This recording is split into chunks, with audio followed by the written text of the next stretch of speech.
नमस्कार, जोहार। आप सबका स्वागत है न्यूज़ फ्रेम पर। मैं हूं कुणाल सिंह और हाजिर हूं बिहार चुनाव का विश्लेषण लेकर। जैसा कि आप लोगों को पता होगा, बिहार में चुनाव जो है और चुनाव की सरगर्मी जो है वो तेज हो गई है।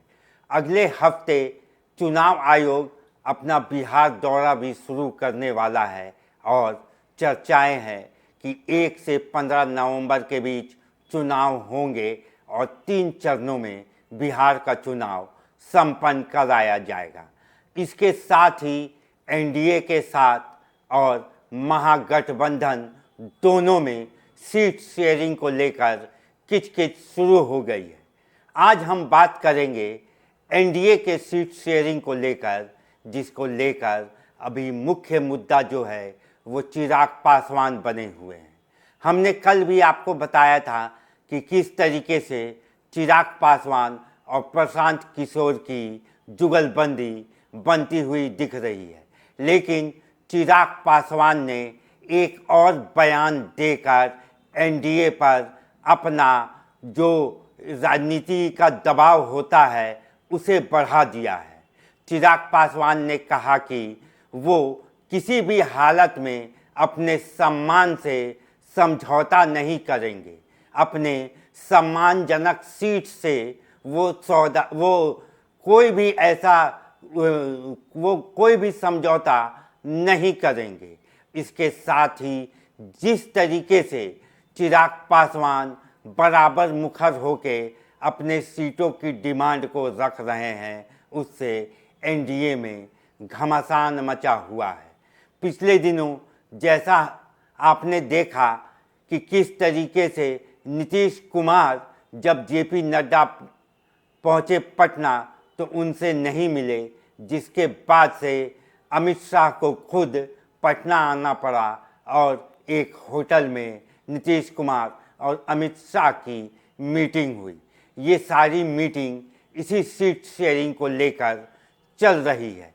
आपको यहाँ बता दें कि अभी जो फॉर्मूला एनडीए के बीच में चल रहा है वो है कि बीजेपी जो है वो 101 सीट पर लड़े और नीतीश कुमार की जेडीयू जो है वो 102 सीटों पर लड़े और चिराग पासवान को एनडीए जो है वो 20 सीटें देना चाह रहा है और जीतन राम मांझी को 10 सीटें और बाकी कुछ सीटें उपेंद्र कुशवाहा और दूसरे घटक दलों को देने की बात हो रही है। लेकिन यहाँ पर आपको बता दें कि चिराग पासवान जो हैं वो 40 से 50 सीटों की डिमांड कर रहे हैं और जीतन राम मांझी जो हैं वो 20 सीटों के आसपास डिमांड कर रहे हैं। ऐसे में क्या नीतीश कुमार और बीजेपी अपने सीट काटकर अपने इन सहयोगी दलों को सीट देगी? लेकिन ये दिखता हुआ फिलहाल नहीं दिख रहा है। 243 सीटों वाली बिहार विधानसभा में 122 सीटें चाहिए बहुमत के लिए, लेकिन चिराग पासवान जिस तरीके से अभी अपनी राजनीति को आगे बढ़ा रहे हैं, वो चिराग पासवान अपने आप को सिर्फ रामविलास पासवान के बेटे के रूप में नहीं प्रोजेक्ट कर रहे हैं, वो अपने आप को बिहार के मुख्यमंत्री के रूप में अपने आप को प्रोजेक्ट कर रहे हैं। ऐसा हम इसलिए कह रहे हैं क्योंकि जब उनका मानना है कि जब 43 सीटों वाले नीतीश कुमार को बिहार का मुख्यमंत्री बनाया जा सकता है तो फिर 40 से 50 सीट पर लड़कर वो भी 40 सीट के आसपास जीतने का मादा रखते हैं, तो फिर उनके मुख्यमंत्री की दावेदारी जो है वो मजबूत हो जाएगी।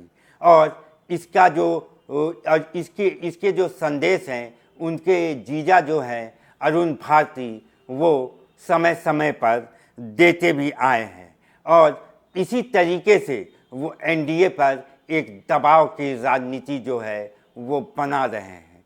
आपको यहाँ बता दें कि 2020 में यही चिराग पासवान की पार्टी थी जिन्होंने अकेले ही चुनाव लड़ा, लेकिन परिणाम कुछ अच्छे नहीं आए और जिसके बाद से ये भी कयास लगाए जा रहे हैं कि चिराग पासवान फिर से अकेले ही चुनाव ना लड़ ले, या जिस तरीके से हमने आपको बताया था कि प्रशांत किशोर के साथ उनकी जो जुगलबंदी है वो भी बन रही है। हालांकि उस चुनाव में भले ही चिराग पासवान को के बहुमत या वोट शेयर जो थे वो अच्छे नहीं आए थे, लेकिन उस चुनाव के बाद से चिराग पासवान एक मजबूत नेता और अपनी बातों पर कायम रहने वाले नेता के रूप में बिहार के सामने प्रोजेक्ट हुए थे।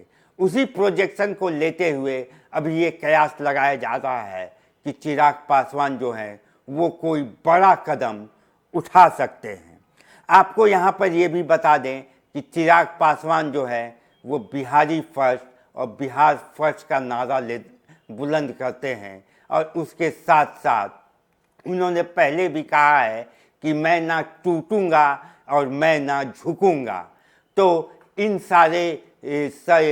सारे प्रकरण को देखकर ये हम कयास लगा सकते हैं कि चिराग पासवान जो है वो इस बार कुछ बड़ा धमाका करने वाले हैं, क्योंकि जिस तरीके से उनका फिर से कल बयान आया कि मैं अपने सम्मान से और सम्मानजनक सीटों से कोई समझौता नहीं करूंगा, और जिसके बाद से एनडीए की जो सीट शेयरिंग है उस पर वो 40 से 50 सीट की अपनी दावेदारी को मजबूत करते हुए दिख रहे हैं।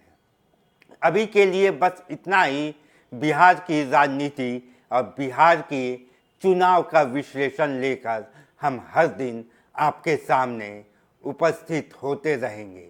बिहार की जनता से हमारा यही अपील है कि आप सोच समझकर अपने मतदान का अधिकार को जो है वो इस्तेमाल करें, और एक समृद्ध सरकार और एक मजबूत सरकार जो कि आपके विकास की बात करे, आपके विकास में कदम से कदम मिलाकर चले, ऐसे सरकार को बनाने का आप में दम है, और ऐसी सरकार ही आप बनाने के लिए प्रयासरत रहे। अभी के लिए बस इतना ही। देश दुनिया की बाकी खबरों के लिए आप देखते रहिए न्यूज़ फ्रेम।